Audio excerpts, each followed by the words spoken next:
Today's guest is Josh Flagg, and Josh is a realtor. He's on Million Dollar Listing LA.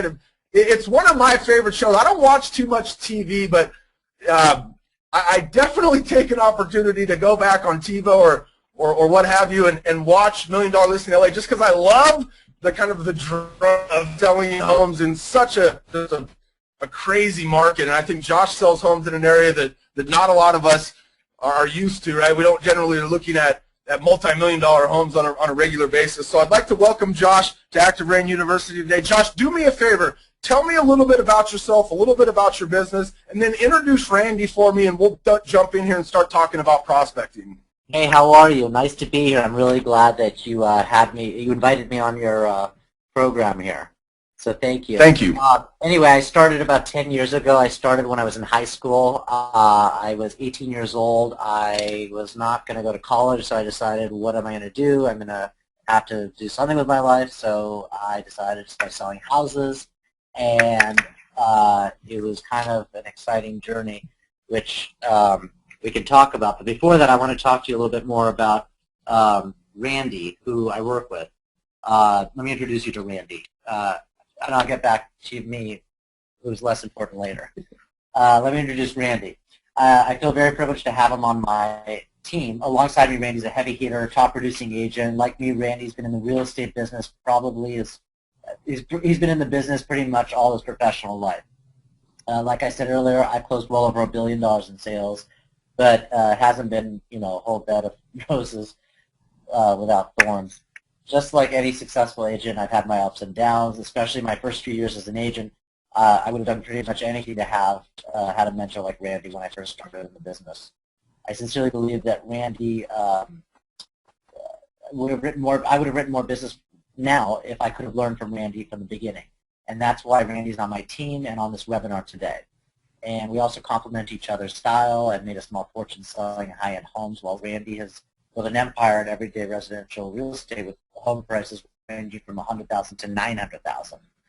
In fact, before we dive into the meat of the webinar, Randy, tell them a little bit about your fascinating journey here. Hey, Bob. Well, I disagree with Josh about who the most important person here is. I appreciate the compliment. And I really do appreciate the opportunity to talk about a topic that I think is probably so important to most real estate agents out there. I started this business, honestly, if more people could have the opportunity to do it the way I did, I think agents would really be more successful right off the bat. I really, truly started off in this business from the complete other side of it, from the training aspect of it. I worked for the #1 real estate trainer in the world, and I quickly rose through the ranks there. And what I mean by that is I had the benefit of working with truly the top 1% agents all over the country, and all I did was learn. All I did was mentor. I harnessed and focused on all of the skill sets that really successful realtors have in this industry. Personally coached well over 1,000 agents. And then, honestly, randomly enough, one of my clients offered me a partnership in an ownership of a company, and to run a very successful team. The time was right. Everything that was happening in my life at that point, it just sounded like a great idea. I picked up my bags. I moved 2,000 miles away in my first year in real estate in an area where not only did I have to learn a new culture, I basically had to learn a new language. I closed 39 transactions using the basic fundamentals that I'd learned all up to this point, and that is prospecting and skill sets. But beyond that, again, thanks for the opportunity to talk about this, and let's get started. All right, so as we dive in here, Randy, I wouldn't call them softballs, but I'm gonna give you guys some questions, and then if I hear something that my BS radar goes off on, I'm gonna jump in maybe and press you a little bit as we go through here. Does that sound all right? Let's go. All right. So first off, I think it's important that we just get an overall sense of what the heck are we even talking about here today. So for me, define prospecting. Define prospecting. Okay, I think, well, let's start with this. I think a lot of people get into real estate for a lot of different reasons. A lot of times they see the lifestyles people can live, they see the cars people drive, maybe the incomes people make, but they don't really understand, or they don't have a complete grasp that it's still sales, okay? Once you have figured out that it's sales, you've got to find a way to actually generate business. Okay, so generating business is really what prospecting is, and what it can be defined in so many different ways. But I think prospecting is the active or sometimes passive way to try to generate leads, try to generate opportunities for you to close as a realtor. Okay, so we've got two ways we can do this. We can be proactive about it, or we can sit back on our hands a little bit maybe and take a little bit more passive approach. Talk to me about the proactive approach. What are some of the things that we're talking about here? I think proactive is something where I think the key word here of proactive is control. Okay, this is something that as an agent you actually have control over. I think depending, and again, this is going to be a local question because every real estate market is different. But I think the first things that come to mind on proactive stuff are, first thing you want to do is obviously you want to get a database of your past clients or your sphere of influence, and on a daily basis, weekly basis, whatever that is for you, whatever fits into your schedule, you need to be proactively talking to these people, just catching up with them, making sure that they know you're in the business still, and that they actually, ask them for referrals. That's one way of prospecting. I think for the really aggressive agents out there, the higher skilled agents, the people who really are go-getters, I think that the next two obvious areas would be expired listings, and that's not an opportunity for everybody in every market. The super hot markets maybe don't have a whole lot of expireds right now, but that's my market, and that's what I really crush. For sale by owners too, in a different sort of way, and I think why those are such good opportunities, such high return opportunities is the thing that a for sale by owner and that an expired have in common. These people have already reached out to the world and said, hey, look, I have an interest in selling. So you honestly couldn't get a better, higher return on investment type of prospect, if that makes any sense. Absolutely. Beyond that, just one more thing. Beyond that, open houses, depending on your strategy and how you do that, that could be a very proactive thing as well. So some of the passive ways that people go about generating leads or finding prospects for their business. I think when I think of passive leads, okay, I think you have a little bit less control here as an agent. Okay, I think the things that come to mind right off the bat are scratching a check, just spending money. Okay, and I'm not saying you shouldn't do this stuff, because you certainly should if you can afford it, depending on where you're at in your business. Your internet presence as well. Spending money with some companies that actually do generate a lot of leads for you. Spending money on advertising, spending money on branding. I mean, this stuff is really important. I think the difference in it is you really can just show up at your office and stare at your phone and wait for it to ring. Okay, that's the difference between being active and proactive.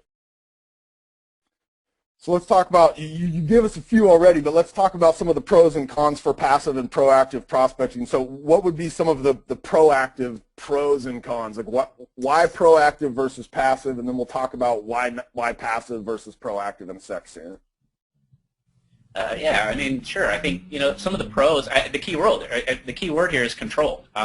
When I wake up every single morning, I actually do have control over a lot of things that go on in real estate, and some of the things I don't. I do have control over how many contacts I make. I'm a guy who still likes to knock doors, simply because I'm successful at it. And like anybody in life, I mean, if something is returning investment, you got to continue to keep doing it. I like the control of it. I like the mental edge that it gives me when I know I'm outworking all of my competition. I know that 98% of the people in my market aren't willing to do what I'm doing. Therefore, I'm going to get the return that they'll never get. I can also predict my business. I know for a fact that when I control my numbers, I know how many calls it takes, door knocks it takes, flyers it takes to send out in order for me to actually set up an appointment, in order for me to actually get a paycheck. So it's very easy for me to actually, more so than people who don't do this stuff, to actually predict my income. Does that make sense? Yeah, absolutely. Let me ask you a question. Go ahead. Well, I'll come back to that. There's another spot in here where I'll touch that. Give me some cons. I think if you're not prepared to do this stuff, if you're not confident in your skills, and I don't think if you don't if you haven't built your foundation as a realtor yet, and you're not really confident, some of the proactive stuff can really tear up your mindset, because you're going to hear no a lot. Okay, I mean that's in any sales, and there's too many people that get into sales that can't handle that word no. And you just got to. It's not personal. It's just business, and if you just have to have a complete understanding that you're in the business of no and move on. And a lot of people struggle with that, and that's really the difference between people who are successful more on the proactive stuff versus the other stuff. All right, so give me some passive. What? And it's funny because it would seem like we're setting up to talk about proactive prospecting, right? Because we've got all these pros for proactive and a few cons, and now we're into passive. It looks like we got a couple of pros and a bunch of cons, but there's still definitely some pros to passive marketing, right? You have to do it. You have to. I think. Look, I think the people who, with very few exceptions, and there are exceptions, but it's really hard to just do one or two things and really live the lifestyle you want or to make the kind of income that you want. I think you have to do all of this stuff. Branding is important. Spending money on web presence is important. Just getting your name out there, which is another way of saying that stuff, it is important. The thing about it is you just don't know when those calls are coming in. Those things can be massively successful and can generate you a lot of income, but it doesn't take a whole lot of time. Most people, once you reach a certain point in your real estate career, pay people to do that stuff for you anyways.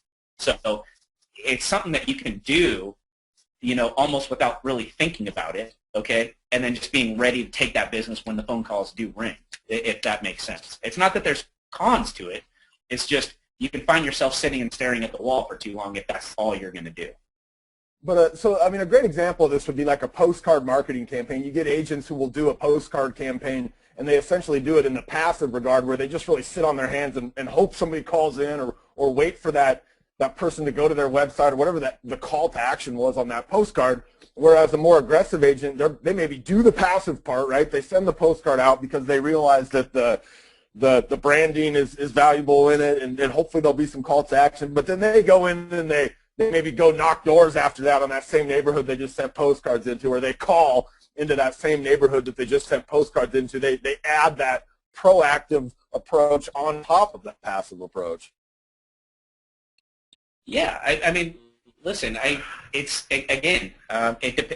we're all going to start with what your basic goals are. Okay, I mean, I think any real estate agent that doesn't set goals is already starting off on the wrong foot. If your passive stuff and that's what you feel more comfortable, if that's what you see your vision, if that hits you to your goals, that's fine. Continue to do that. I think one of my mentors in this business, and I think it's something that I live my life, told me one day, he's like, Randy, you should never ever achieve a goal that you set for yourself. And that didn't make sense to me at first, but then went on further to talk about, every time you start to get close to your goal, just move the finish line. That way you're never resting, you're never putting limits on yourself, you're never putting limits on your production. Again, some of the proactive stuff, people aren't comfortable with it. I think that stems back from really just not knowing what to say, or just not having a winning strategy, something that they can get behind, something that they can believe in, something that they know is going to work, that they know is going to return. If you have those things, it's really easy. Again, if something works, it's really easy to continue doing it because you get paid, and that's why we're all in business. Okay, so what's the proper balance? I mean, you should be doing both of these things. How much of each of these makes sense? That's a good question, and it's an individual question too, and I think it's a market question, a local market question too. Again, not every realtor has the same goals. Not every realtor wants to do things the same way. I think you have to, right off the bat, have a vision for what your business is. I think most people, a lot of times too, just forget to do the obvious. They forget to really be a master of their market and understand what the opportunities are in their market, and also to try to understand what their competition is and see where the openings are for them to be successful. For me, again, I think when you hit a certain point of success in the business, I don't do any of the paperwork anymore. I don't do any of the the money servicing stuff. I have assistants for that. So for me, my dollar per hour, it really truly is spent mostly in going on listing appointments and prospecting. So I'm probably 80-20 because all of my other stuff, 80-20 on the proactive stuff, because all of my other stuff is pretty much on autopilot. It's done, and my assistants do it for me. Again, I think if every agent out there would just take the time, dedicate the time to become a master of their own markets and understand that, and then put that into what their goals are, what they want to achieve, I think each person can answer that for themselves. I don't think there's just a basic answer to that question, though. You have something up here that says, notice the difference between what you like better versus what works better. Right. You're suggesting that they go after what works better, right? Not what they like better, which would essentially force them out of their comfort zone? I think in personal growth does not happen when all you do is exist in your comfort zone. Okay, all of your personal growth happens when you do put yourself in uncomfortable situations. All right. There's some sad stats to real estate, and I think we all know what they are. But something like 87% of people who get a license are no longer practicing 18 months down the road. I mean, this is a business of failure. So I think if you're a newer agent, I don't think it's such important. I don't think it's really important what you like to do. I think you better establish yourself first. Not try to reinvent the wheel, not try to reinvent the business of real estate, and find a mentor, find somebody who can guide you in the right direction. I think as you started to mate it and establish yourself in this business, I think then I think what you like to do becomes much more appropriate to your business. All right, so talk about some of the pitfalls and the barriers. I mean, some of the things that just as we're even getting in that mindset that we have to make sure that we are aware of and things that could potentially trip us up. I think in 10 years of training other agents, coaching other agents, I think the thing that hurts people the most is mindset and just being mentally tough. I think I won't say all, but I'd say 80 to 90% of your success just lies in the fact that you believe you can do it, okay, that you are very confident, that you tell yourself a real positive story every day when you wake up and that you're going to have a great day. Beyond that, I mean, I think we'd like for this business to be an immediate results business, but it's not, okay? So I think that ties back into the mental toughness. You just have to have faith in a plan that's already proven. You have to execute it. You have to every day get better and better. And I think, down the road you should be fine. Mental toughness is big, and not trying to reinvent the wheel. Stick with the program that's worked, and you'll be fine. It's funny in this business because there's so many different ways people can be successful. Like I don't know this agent, but I'm absolutely convinced there's an agent out there without a website, right? Like they just go knock on doors, they hang out at the country club and prospect and network the heck out of their lives. And there's just so many ways to be successful, but again, you have to pick one, you have to master it, and you have to really persevere at it. So there's a lot of different ways that we can get leads, right? I got a few different things up here on the screen. A lot of coaches will tell you need 10 to 12 lead sources. I mean, is that pretty consistent with what you think? Again, that is an awesome question, and again, it's a local question to each individual agent. If you're a brand new realtor, okay, if you're somebody who's just breaking into the business, and it's just really important for you to be successful in this business, if you tried to take on 10 lead sources in your first 6 months in the business, I can guarantee you're not going to master any of them. Okay, it's sort of that jack of all trades, master of none. I think you need to fully develop, 3 or 4 right off the bat, and then as your business allows it, start adding more. Okay, I do agree that the more successful agent, the more established agent down the road, there's no such thing as a bad lead. Again, I think people when they first get into the business, they get that word lead. I need leads. I need leads. I need leads. A lead truly is just defined as an opportunity. Okay, if you give somebody who's brand new to the business 50 leads or 50 opportunities versus somebody who's been in the business 20 years and knows what the heck to do with them, you're going to have 2 different results. So leads, you're right. Leads are the easiest thing in the world to help real estate agents generate. It's just knowing what to do with them once you get them is probably more important, to be honest with you. All right, so you guys told me these are the 2 that everyone should start with, right? And and for a lot of us, it's maybe even we're not starting with this. We're going back and kind of redeveloping or refocusing on these things. But talk for a minute about your past clients or centers of influence and having an online presence. Well, this is one of those things that transcends. It doesn't matter what kind of sales you're in. You're going to always want to generate referrals. I mean, I think Josh. I mean, the guy does such a great job in this marketplace here that I mean, he is so well established, 10 years in the business that, I mean, if he chose to, I mean, he could literally generate business just by referrals. I mean, if you want to talk to him about that, I mean, he's right here next to me, and it's important. All right, Josh, do me a favor, Josh, for people that are listening. Can you maybe walk through with me or kind of script to me what it sounds like when you reach out to somebody? Like, are you doing this with some specific objective in mind? Are you just reaching out to say, hey, it's Josh Flagg, how you doing? I was thinking about you as I was driving past your condo complex today. Or, like, what do those conversations sound like? Yeah, it's hard to use me as an example. That's why I like Randy to do it, because when I have the advantage of the show. So whenever I go up to somebody and obviously I begin the conversation with, hey, it's Josh Flagg, you know me from television. So obviously I have a little bit of an upper hand. That's why but Randy's the one who taught me. So that's why Randy is really much more qualified to give you a better answer. But everything I learned is from him. Hey, Bob. Okay, Randy, Randy, what does that conversation sound like? Like, okay, so let's say today I'm an agent on this call and I go, okay, you know what, man, I've been doing a poor job of reaching out to my past clients. I'm going to call 5 of them tomorrow. What does that conversation go like? Oh, there's many ways to go. That's a good question as well. And again, too, there's 2 ways to generate referrals. Number 1, when you first meet a client, be honest, be professional, know your business, do a great job. If you deliver great service to somebody, they go out of their way to even just pass your name around, and you'll get those phone calls just organically.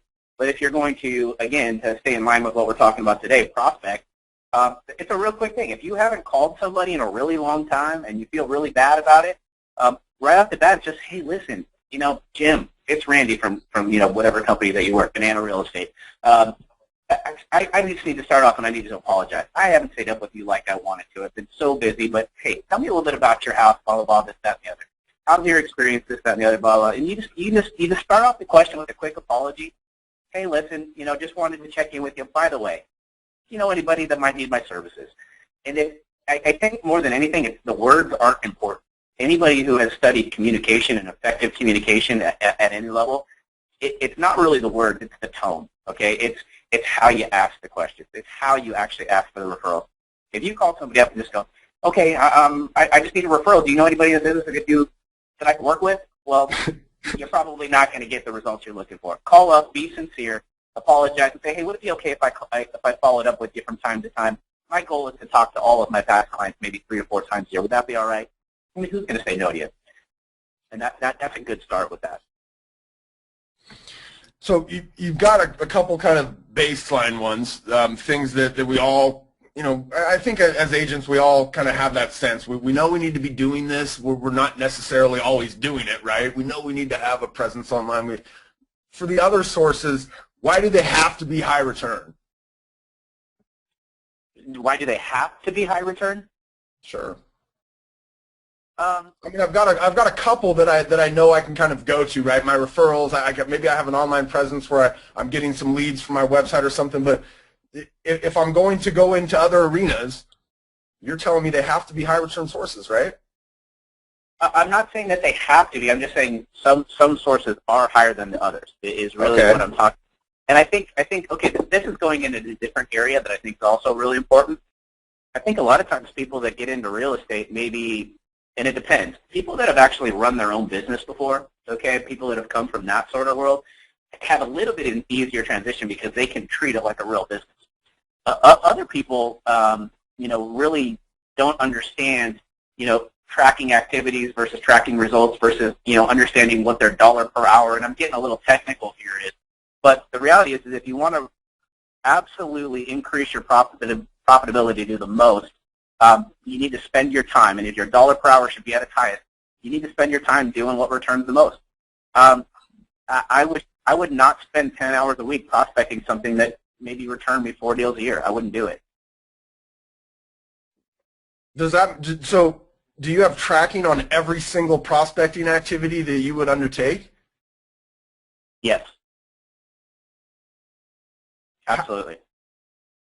All the way down to like I'm spending money on Zillow leads and I need to know how many of those leads I converted for the amount of money I spent and the time. I think time would be even a harder thing to track. Are you tracking time spent on these activities?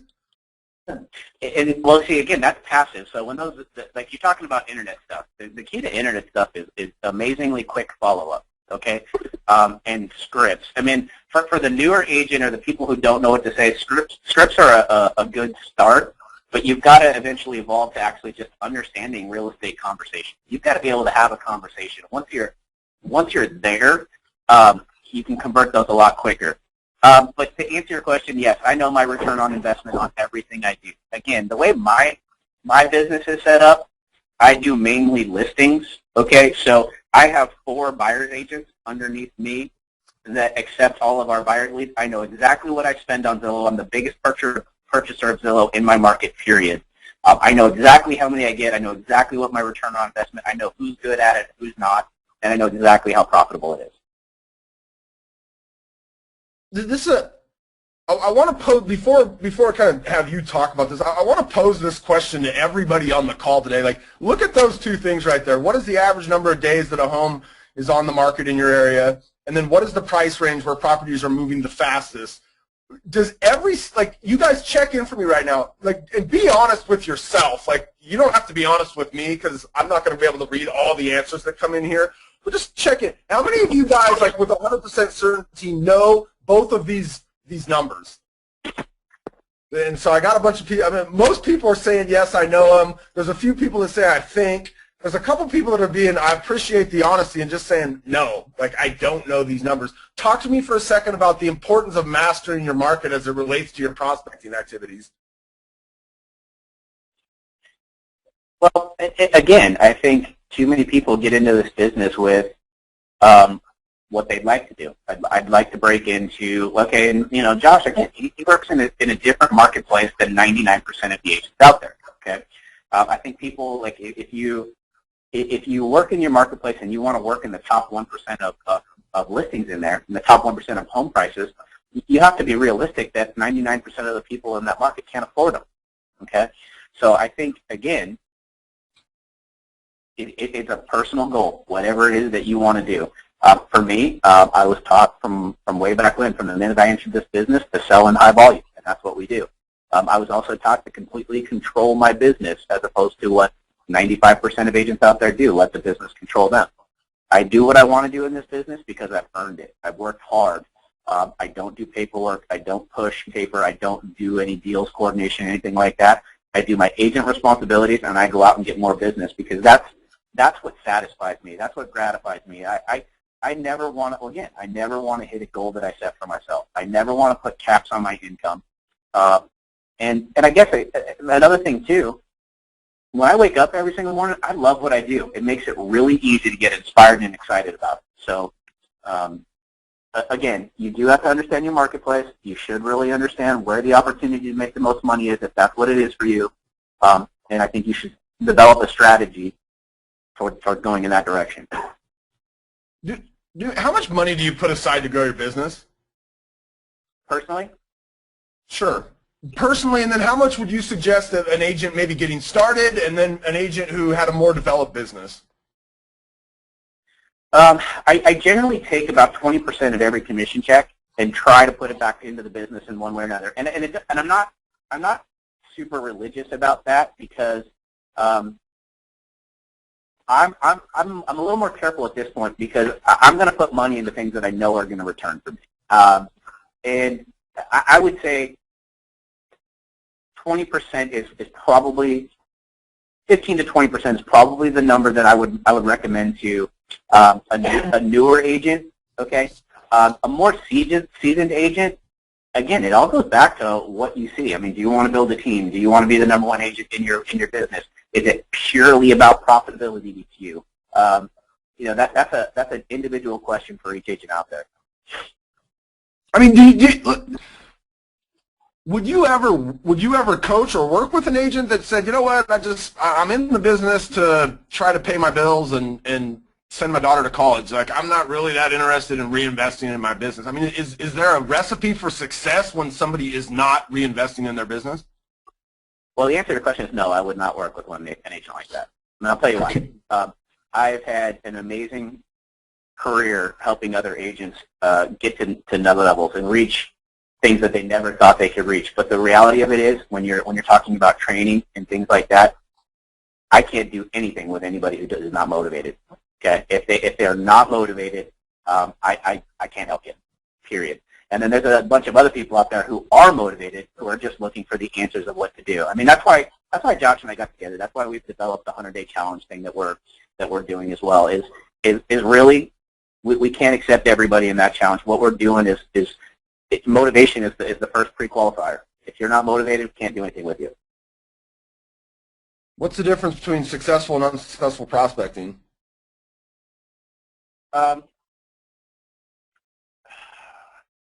I think more than anything, again, you're going to hear no a lot. I think the difference between successful and unsuccessful, successful is actually just getting up and doing it, okay? Doing it on a daily basis. I think most people will, okay, I'm going to take on a new lead source. Let's say it's expired. I think people's biggest problems are they can talk themselves into anything for 2 weeks. Okay, I'm going to do this for 2 weeks, and they don't set up an appointment, or maybe they only get one, and then they just quit. You've got to be consistent with prospecting. Again, that's why the 100-day challenge is in place. We want to challenge people to do something for 100 days straight. If we can get you to do something for 100 days straight, it's no longer a challenge. It becomes a habit. And I think that's the key to this business, is creating good habits. If you create good habits, you'll get a lot more return. I love this, that you'll not find somebody who does a boatload of sales who does it erratically. I mean, I have no question this is the case. I've had just an awesome opportunity throughout my career to talk to some of the most successful agents in this business. And we're talking guys that do 500 deals. I mean, I had a guy on my panel, I don't know, 2 months ago, Mark Spain from Keller Williams. The guy did 1,200 and some odd deals last year, and none of these people do it erratically. I mean, talk to me about just the dangers of essentially what passive prospecting does to your business. I mean, it doesn't allow you to control your business. Why is that so important? Well, again, it all comes back to your mindset. When I wake up in the morning, I just look at it as that's my job. It's my job to go out there and find people who want to buy or sell real estate every day. That's my job. So I think if you get okay with that alone, and then you have a winning strategy, and you've outworked everyone else on your skill sets, and you know what to say in every sales situation, it's just not hard. You've got to mentally be tough, and you've got to talk yourself into what you need to do. I think the harder part is not getting up and doing it. It's just getting over the monotony of doing it on a daily basis. Sometimes it can get a little boring, and you just have to do things to keep it interesting. One of those main things is actually getting a paycheck. You know, we all like getting those. So, how long do I have to work on one of these lead sources before I know it's going to be effective for me? We talked about consistency, right? But like, if I'm consistently doing something for, you said 2 weeks and then I give up, but I mean, is there some sweet spot? Again, depends on the market and depends on the lead source. I think the more standard answer you're probably going to get is about 90 days. And that depends, again, on the lead source. If you're talking about some of your web presence stuff, and if you're going to be advertising with certain companies, you know, the Zillows, Trulias of the world, stuff like that, it takes a while to get all of your reviews built up. It takes a while to actually start making the big down purchases, because in a lot of markets, there's just not a lot of availability for you to break into those. So those can take a little bit longer. Expireds, for sale by owners, open houses, things like that, you can get immediate returns if you know what you're doing. You can get immediate returns, and I'm talking within a month. But like anybody, you should constantly be aware of what you're doing and adjust. Make small little adjustments here and there. For most agents out there who have never really quite reached where they want to go, what I can just tell you from coaching people for so long is it's usually not huge, big, gigantic changes. It's a lot of little things in their business that'll get them where they want to go. But on the more proactive stuff and the control stuff, you can get pretty immediate returns. On the web presence stuff, the passive stuff, that stuff's going to take some time to actually develop that strategy and tracking and analyzing it. Okay, so you guys gave me this slide here. If doing your open house properly, which means weekly, you should be doing an open house once a week, right? You should be picking up a couple of buyers every month. Give me some tactics for making this happen. Okay. I think people get really frustrated at open houses when they don't know what they're doing. Again, this is a market-specific thing. There are some markets where open houses are really not that successful. So going back to actually being a master of your market, when my agents are on my team are actually required to do open houses every month in order to be in line to get all of the leads that we generate. They actually do. And we work in more of a mid-market too. I mean, they're doing open houses in the 250 to like 500 range. Okay, 500,000. They are literally going to print up 100 to 200 flyers, and they're going to paint like the entire neighborhood around it and prospect and try to get as many people as they can there. They are going to be putting ads in the paper. They are going to be putting things online.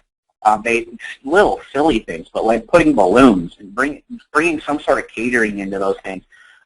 If you promote it, I think a lot of it has to do with, like anything in life, the old saying, garbage in, garbage out. If you put a lot of effort into something, you should get a lot out of it, okay?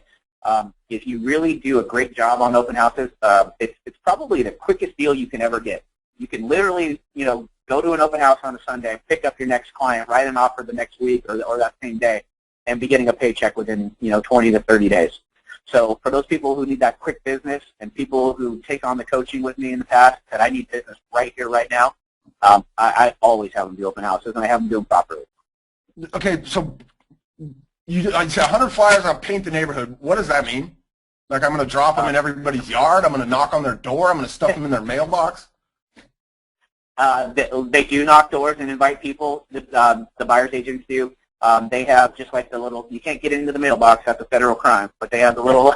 They have the little place for the papers and stuff down there. It just depends. Each agent does it differently. Again, I think it goes back to what you're trying to get out of it. That's just the universe. If you put good things out to the universe, it's going to bring it back to you. So really put effort into that, and you'll get a nice return. All right, give me some final tips here, and then we'll take a bunch of questions, and I'm just going to fire questions at you guys here for a little while. Well, first, tell me about the 100-day challenge. Okay. Well, let me tell you how it sort of originated. Josh and I have some mutual acquaintances in the business, and he knew that I was doing some training. What I got from Josh was, obviously, you guys have all seen him on TV, and you've seen the success and the lifestyle that he lives.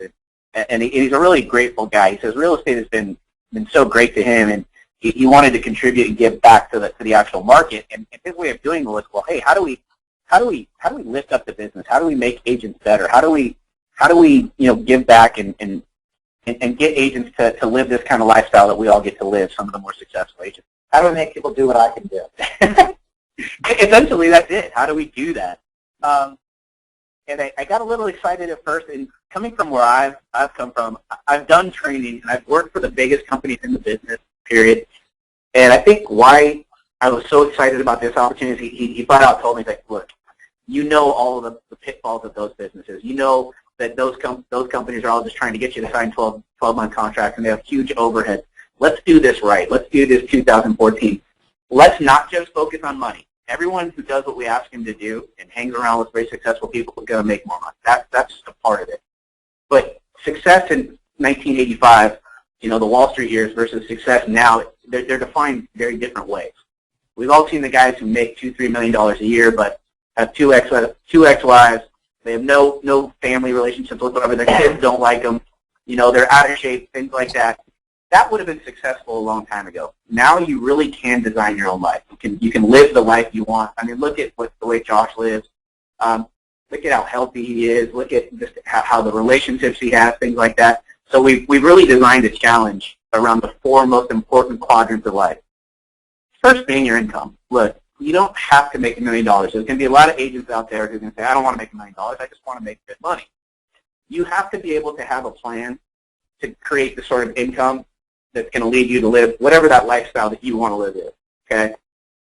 The second quadrant is, it's just really important to people who prospect on a daily basis is to create energy for yourself. Eat a little healthier. Challenge yourself to be in a little bit better shape. And what people will start to understand is, down the road, that eating healthier, that eating in shape, that kind of stuff, that all translates into generating more business because you become more attractive, not only physically, but you feel better, and people feel that. And there's really that imaginary thing in real estate that when people can just feel your energy and your enthusiasm and your excitement, they want to do business with you. I think the other two areas are, your personal relationships. People in this business have too many things in their personal life that are pulling them away from being successful, okay? And we try to help you be a little bit more proactive into getting that part of your life, your personal life better as well. And then somewhat your spirituality. If you can have those 4 quadrants, if we can show you measurable results within 100 days, I promise not only your business will be better, your health will be better, your enthusiasm will be better. And here's the real trick. Those year-long coaching companies that I've worked for, things like that, it's too hard for people to, it's too long of a goal. And what we're really trying to do in 100 days, I touched on it a little bit before, but about day 30, day 40, somewhere in there, it's no longer going to be a challenge. You're going to have built a habit, okay? And that's what this business is. The more good habits you can develop in your life, the more you're going to achieve things. And I mean, that's really what the 100-day challenge is. For those of you out there who want to get into the upper end, high-end real estate market, you couldn't have a better mentor than the guy sitting next to me right now. I agree. I mean, seriously, you really couldn't. What is that access? Josh agrees. I love it. What is that access worth to you? Probably 10 times what the fee is, okay? For somebody who is maybe brand new, beginning in this industry that really needs to build that real estate foundation that is so motivated that just wants to know, hey, what do I have to do? Just tell me what to do. That's kind of where I come into play. For the other people out there who just go, hey, look, I'm up for a challenge. I'm up for 100 days. I want measurable results. I want to be in a better place 100 days down the road. That's how we can keep everybody intrigued on every single week. I mean, and that's really what it is. So, look. All right, so just a couple of the last tips here before we take some questions. It's not for everybody. I'm going to be brutally honest with you on that. It's not. Okay. If you're not motivated, we can't really help you with that kind of stuff. But like I said, Josh, obviously you have to be a very motivated person in your personal life and your business to get where he's got. Myself, the same thing. Josh and I don't need the income from this. We're real estate agents. That's the biggest difference between, other coaching companies and this. You have 2 realtors that are grinding it out day to day in this business that really, truly understand what you're going through. We've all been there. We all had to start somewhere, or we all had those pivotal areas in our career, that were game changers, that changed things for us. And we just know what you're going through. If you're interested, just go to joshflagg.com. We'll have one of our team reach out to you. All right. So first, before I apologize for the audio issues that we had earlier. The folks that stuck around, thank you. That was, I'm not sure what happened there, but we got back on track, so I appreciate it. Let's answer a few questions. Randy, Josh, you're still there. You guys ready to answer a few questions from the audience here? Yeah. Okay. So this is a great question. Akiko says, how do I practice scripts? Like, do I just do them in a mirror? Do I force my wife to sit down and listen to me? Or my kids, when they're on restriction, do they have to listen to me in their room? Or how do I practice my scripts? That's a good question. There's a lot of ways to do it. A lot of times you can find somebody in your office that's willing to actually work on their skill sets with you. A lot of times you can't. If not, your spouse is an easy way to do that. I'll give you a trick right here that will absolutely change people's careers. It's not good enough to just practice in front of the mirror. It's not good enough to just role play, things like that. You need to actually record yourself. Record yourself and listen to yourself. If you do that and you see how you sound, then you can actually make the small twists and tweaks that you need to do to make sure that you sound powerful and that you sound impressive. That's funny you say that. I was just telling somebody 2 days ago, I hate listening to myself on recording, and I did it for the first time in a long time, and I realized that I say right all the time. When I'm up on stage, I'll do something, I'll say something, I'll try to drive a point home, and then I'll say right, and I realized, wow, I say right a lot. And so it's helped me kind of go back and try to figure some different filler words to use in there so I don't sound like a repetitive robot. Recording yourself is it can really go a long ways towards helping you develop that skill. It's terrifying. It's truly terrifying to hear yourself speak. But anybody who's going to be in this business, we are in the business of communication. Any sort of courses you can take to help interpersonal communication, I just think it's a truly good investment in your own personal business. Got to do it. Mark has a great question. He says, what does a perfect day schedule look like for prospecting? Okay, yeah, I love that question. I think if you're prospecting for listings, it's probably a little different for buyers. Let's say we're prospecting for listings then. Give me that. What does that schedule look like? Well, I get up at 5 o'clock every morning. People out there are cringing, I know, but again, I'm very good, and I always talk with our coaching clients the same way. I'm very good at worrying about and focusing on the things I can control versus the things that I can't. I know that I cannot control that I have competition. I'm not even worried about it. What I can control is that I can outwork them. So I'm up at 5 in the morning. I'm at the gym every morning. Okay, I'm doing some sort of workout, and believe it or not, 10 years in the business, and I've taught so many people the skill set. I'm still doing all these role plays in my head. Okay, I'm still doing it. I get to the office. I will check a few emails. I generally get with my coordinators because they have a few things that they cannot do that I have to do with some of the deals that I have going. So I get with them. I got to see what I got to do because I have to take care of my business. And then what I've done, truthfully, is from a prospecting standpoint, I know the times in my area that have the highest return, but I would always suggest that people start off with the softer calls, especially if you're new to this. Call some of your better clients, some of those clients where you can warm up and get it and get a good positive response.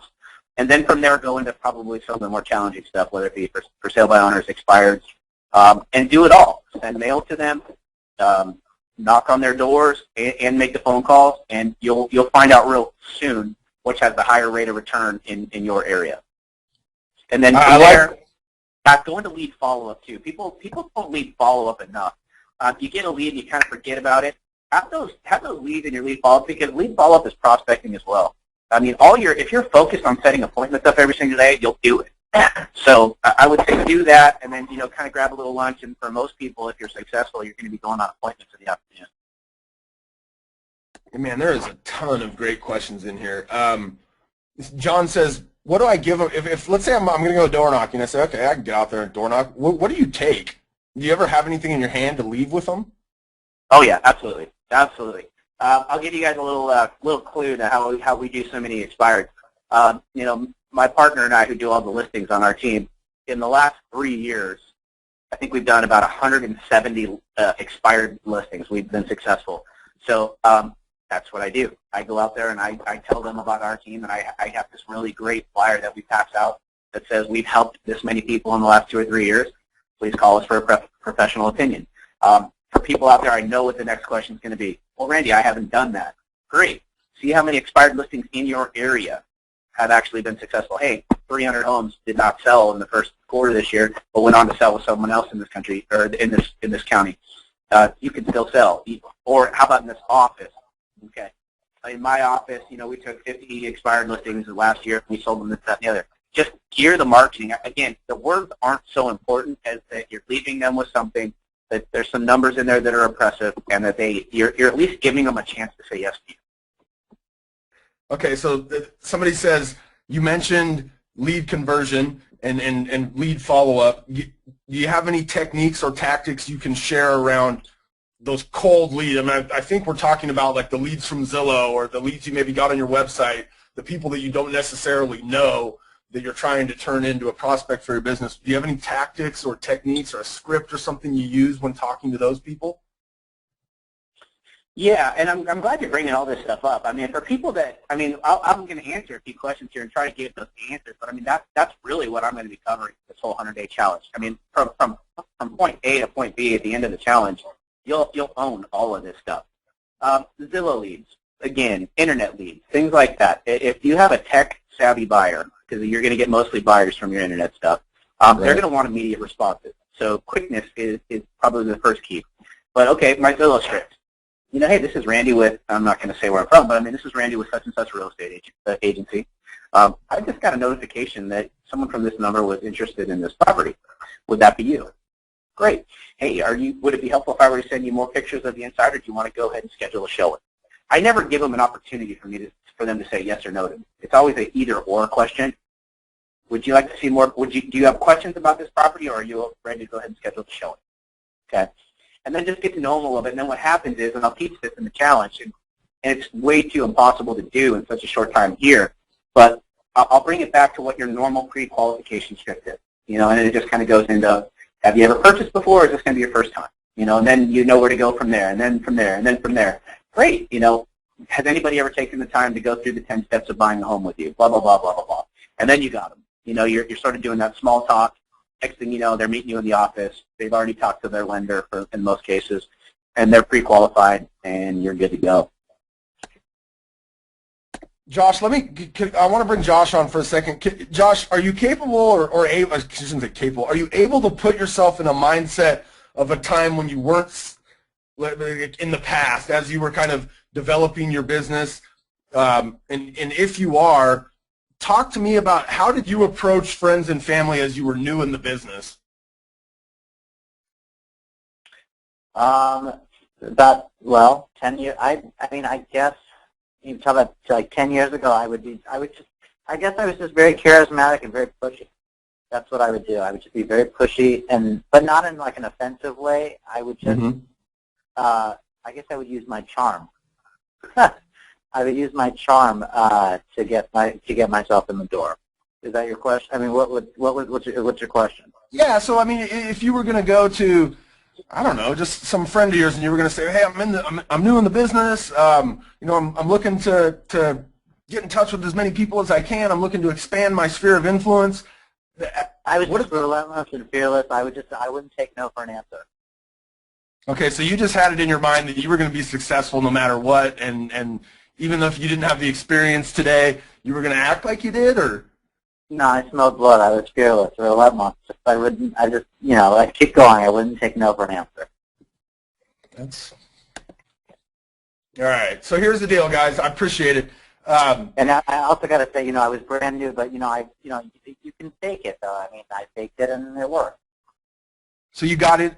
How long do you feel like it took you before you really had a sense of the market, where you felt like an expert and got to the point where you were now kind of putting yourself out there as an expert? It wasn't overnight, right? I mean, was it 3 months into the business? Was it a year in? Was it, you still don't feel that way? Or?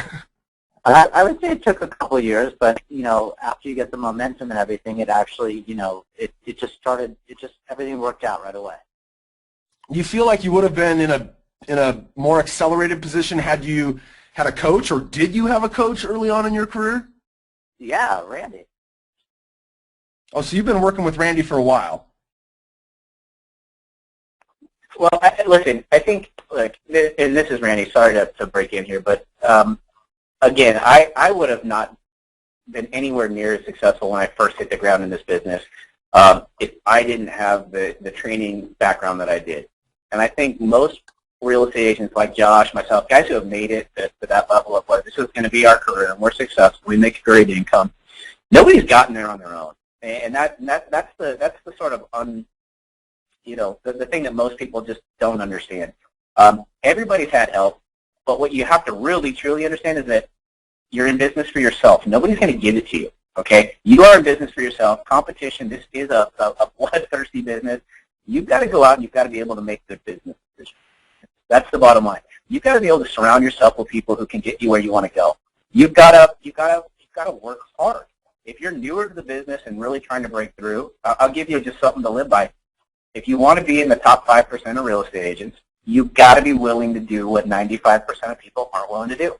That's be honest with yourself, be honest with the business, and work harder than everybody else in the right facets. We say 1% of the business here in Beverly Hills does 99% of the business.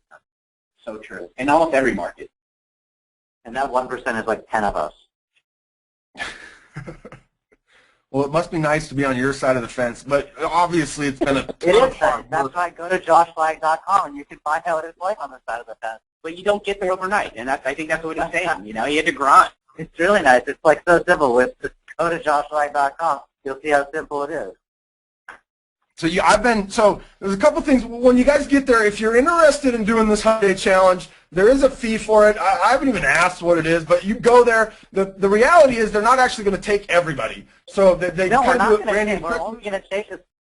We're not going to take everybody, but if you're really motivated about it, you can be in that 1% like I just discussed. It's like we're not going to take everybody. You're right. The purpose for that. So go to joshflagg.com/millionaire agent. That's where you can, if you're interested in the 100-day challenge. If you just go to joshflagg.com, there's a little pop-up that'll ask for your email address, and I get these emails every day from Josh. He's keeping a blog. He sends out it's really good tips too in there to kind of just to really capture where Josh has been, where he's going, how he got there, so you guys can kind of keep up to date with. It's almost a brain dump, I like to say, with your blog and some of there's really good stuff in there. And he started to share a little bit on Active Rain as well. You guys can find him on Active Rain too. Man, Randy, I really appreciate you being here. Josh, thanks for putting this all together. You guys are welcome back here anytime if you have any last words to say. Otherwise, I think we're done. Thanks, Bob. Appreciate it. We appreciate it. Thank you. All right, everybody. Hey, you guys have a great time. Thursday, we'll keep doing an Active Rain boot camp. We'll talk about keyword phrases. Friday, we've got a webinar about farming where we're going to talk about phone calls and community events and some different things for ways for you guys to build out a farm. Thanks for joining us on behalf of Carrie and Alicia, who are always behind the scenes. Super excited that we had Josh and Randy join us today. My name is Bob Stewart at Active Rain University. Bye-bye, everybody.